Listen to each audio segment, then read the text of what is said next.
Well, good morning, everybody. It's a pleasure to see you all here.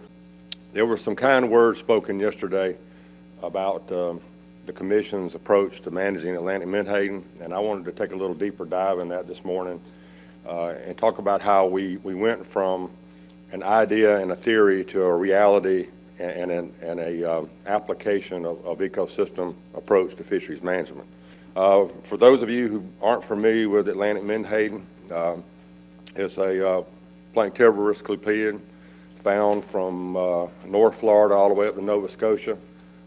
Forms very dense aggregations in our estuaries and our nearshore waters, and it is a keystone species in our ecosystems in that it moves primary productivity up the food web to other predators. And there are very few things that are piscivorous in the ocean that don't benefit from Atlantic menhaden. You can see just some of the few of the species right there. And it's also extremely important to terrestrial and avian piscivores as well. So it supports the largest commercial fishery by volume along the Atlantic coast. The majority of the fish that are harvested in that commercial fishery go to the reduction fishery, which is a process by which they cook down the menhaden and render out the meal and the oil.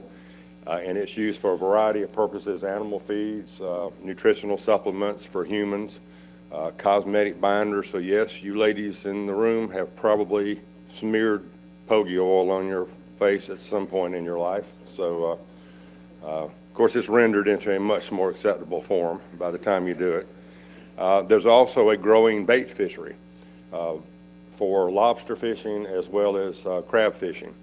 And one of the reasons you see that illustrated in this blue line right here, now these are different scales in terms of metric tons, but there has been an increased demand for menhaden as bait as Atlantic herring, which has been a traditional bait source for lobster fishery, has declined in abundance. They're also used extensively by recreational fishermen as live bait and dead bait. They're ground up for chum. There's lots of different uses for them. The recreational fishery is unregulated through the interstate process. And while that harvest, is appreciable, it pales in comparison to the commercial harvest. So the evolution of menhaden management through the Commission, and for those of you that aren't familiar, the Atlantic States Marine Fisheries Commission is all 15 East Coast states, as well as the District of Columbia, Potomac River Fisheries Commission, U.S. Fish and Wildlife Service, and NOAA are voting members. The Commission is supported through the Atlantic Coastal Act, which basically gives the Commission authority to compel compliance with fishery management plans, unlike the other commissions around the country. So the first menhaden plan was adopted in 1981, more of a descriptive plan about the biology. Nothing significant happened really until 2012. So for 30-something years, things just ticked along, and then there was an assessment, a single species assessment of menhaden in 2011 that identified overfishing, and so the first quota was put in. And you can imagine, for a totally unregulated, high-volume commercial fishery, the mere thought of a quota was kind of shocking. So it was some challenges there. But more importantly, as we've evolved through managing menhaden, the ecological role of the fish has grown in importance. We all recognize that we've got to have these linkages between primary productivity and the upper levels of the food web. And so attempts have been made over time to try to integrate ecological functions into the decision-making process. For example, a multi-species virtual population analysis was used to help scale the natural mortality estimates for assessment purposes. And in 2006, as another step towards ad hoc ecosystem management, the Commission implemented a Chesapeake Bay cap. A lot of this reduction fishery was prosecuted within the bay proper, which is a primary nursery area for a lot of species. That cap was reduced twice and now is currently at 51,000 metric tons. So in order to keep moving forward with this ecosystem approach, a ecological reference point work group was formed, and then we held a workshop in 2015, and this workshop included representatives of the reduction fishery, bait fisheries, the fisheries for the predators that depend on Menhaden. So it was a very diverse group of people who got together to come up with the objectives for ecosystem management of Atlantic Menhaden. You see those listed out here, and they're in no order of priority, so they're all of equal importance and equal weight. So in 2017, there was another amendment to the fishery management plan in response to the assessment. It was good stock status, not overfish, not overfishing, relative to the single species reference points. So the commission responded with a slight increase in the quota, but it was more conservative than would have been allowed under the single species reference points. So in essence, what we did is create an ad hoc buffer for ecosystem services. But yet the goal continued to be to use the ecosystem approach to managing this species.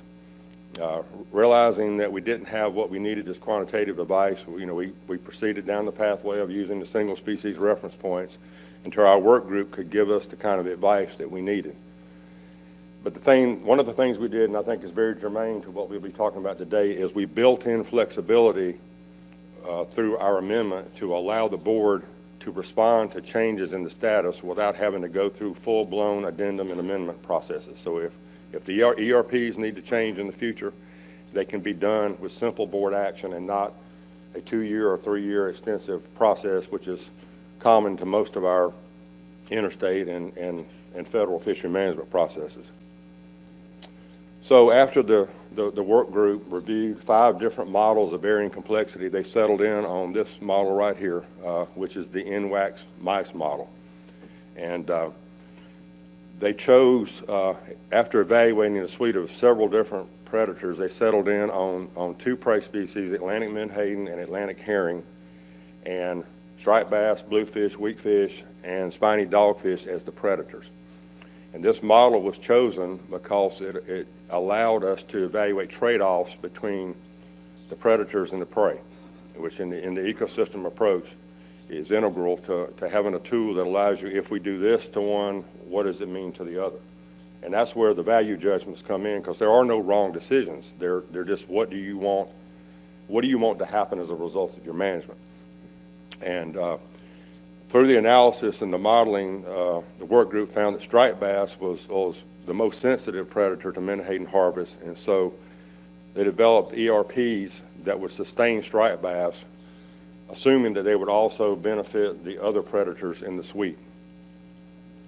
So they came up with some example ecological reference points here, a target. So this would be the maximum fishing mortality on Menhaden that sustains striped bass at their biomass target when striped bass are fished at their fishing mortality target. And then a similar threshold that uses the same content but sets things a little bit different. So what happened, and this shows a graphical illustration here of the relationship between the fishing mortality on Menhaden and the status of striped bass. And one of the things I failed to mention is that one of the reasons that suite of predators and prey were chosen is that all of them had either benchmark assessments or assessment updates with 2017 as the terminal year. And that's an important part of this is once you go down this road, you sort of fated yourself to having to sync up assessments so that you have data current and applicable, because you get out of sync, then you start having some disconnects that can cause problems in the efficacy of the modeling process. But you see here the graphical representation.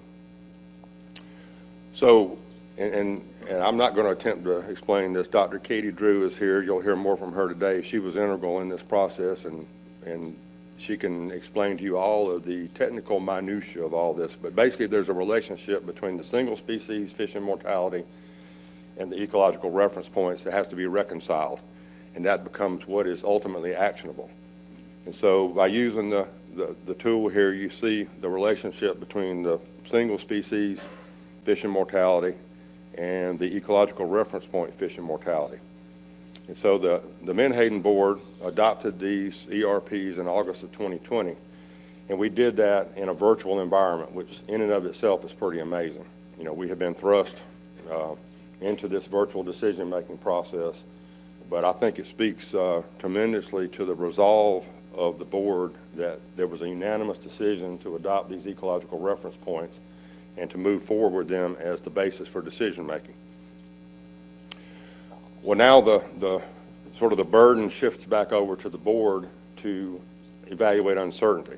Now we've got these targets. Well, now we have to have projections that give us a range of uncertainty that we can use for actually setting the total allowable catch.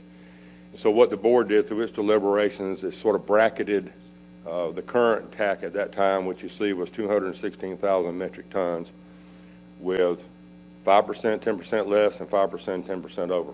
And that's where the sort of the qualitative value judgment comes into this is, like I say, there's no wrong decisions. There's just how do you manage your risk. And ultimately, what the board accepted was the lowest risk of exceeding the target and the threshold here. And so what the ultimate end product of all this was is a total allowable catch coast-wide that is 10% less than what it currently was. So we actually, for the first time, made an ecosystem-based decision based on quantitative advice from the model. And so for us, it was a landmark decision to do that.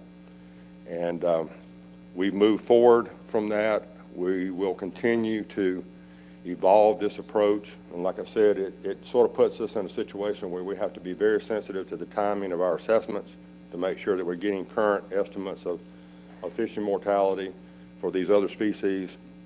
But the thing I want to really emphasize is this was a monumental team effort. And you can see these are the folks that were involved in help bringing this from an idea to a reality, and they're the ones that will continue to nurture this as we go forward, evolve it, try to perfect it, and broaden it out to potentially full ecosystem-based. Because ecosystem-based means we then begin to simultaneously manage these species together instead of what we're doing right now is an ecosystem approach to single species management. Like I said before, the board, is to be commended because it made a difficult decision knowing that it was going to restrain the harvest in some manner or another, but it made a commitment to do that. So we will work forward from this approach, look at spatial variation, because right now we're treating Atlantic Menhaden as a unit stock from New England all the way to Florida. We know there's variability in abundance, and so the next major steps is going to be to integrate spatial components to this modeling approach. But I think it shows that when you're faced with difficult choices, and Lord knows we talked about a bunch of them yesterday, and we're going to talk about a bunch more today, is that if you've got people with diverse perspectives and motivations, but if they have a common goal, you can get things done. So I'm pleased to be able to brag on the commission and its efforts and all the people that made this possible. So thank you.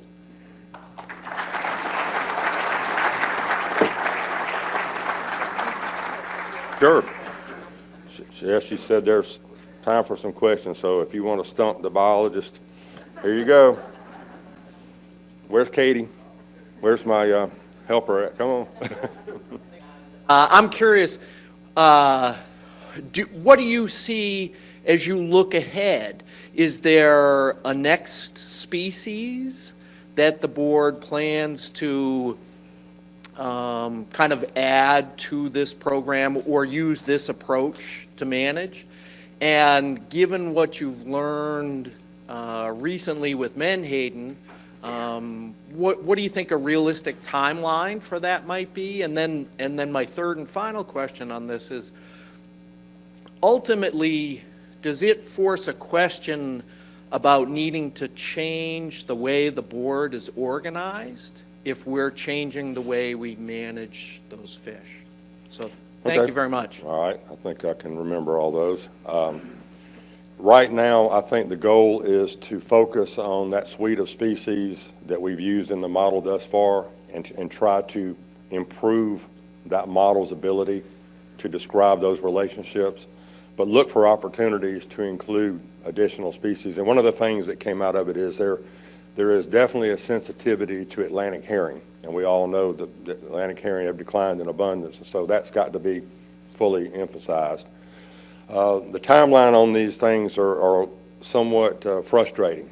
It takes a lot of work and a lot of data, and that's one of the reasons I wanted to talk about this morning. Is we're going to be talking about data, but the only reason we were able to do this is we had the data necessary, and so we're looking at probably, and Katie can correct me, but we're looking at 5 to 10 year horizons on really moving this to the next level. But your third question is the one that really is probably the most difficult in some ways, and we're already contemplating how do we synchronize the efforts of a striped bass board and a Menhaden board to facilitate these trade-off judgment decisions, because one of the things that we have to accept is that you can't feed your way out of overfishing. You can feed your way to a better stock status, but simply having more Menhaden in the water does not negate the effects of overfishing. So we have to continue to work on both ends of it back towards a successful middle, which is healthy stocks of both predator and prey. So that's something that we're going to continue to work on, but that's where one of our biggest challenges will lie, is how do we make those value judgment decisions in the best way we can.